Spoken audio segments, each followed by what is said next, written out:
साम्राज्य, सामान्यांचा असामान्य आवाज। सोलापूर जिल्ह्यातील शालेय विद्यार्थ्यांची वाहतूक करणाऱ्या वाहनांमध्ये नियमांचे सर्रास उल्लंघन होत असल्याच्या आणि विद्यार्थ्यांचा जीव धोक्यात घालून अनधिकृत व अवैध वाहतूक होत असल्याच्या तक्रारी या कार्यालयास प्राप्त झाल्या होत्या। या गंभीर तक्रारींची तातडीने दखल घेऊन कार्यालयातील कार्यरत वायुवेग पथकांमार्फत कार्यालयाच्या कार्यक्षेत्रात विशेष वाहन तपासणी मोहीम राबवण्यात आली।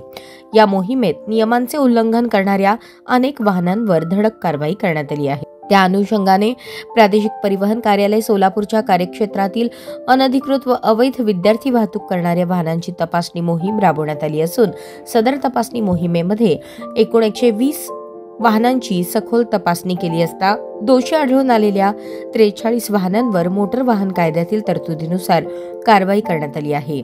सदर कारवाई दरम्यान दोषी वाहनांकडून एकूण 1,86,800 रुपये इतका दंड आकारण्यात आला आहे, अशी माहिती उपप्रादेशिक परिवहन अधिकारी सोलापूर यांनी दिली आहे।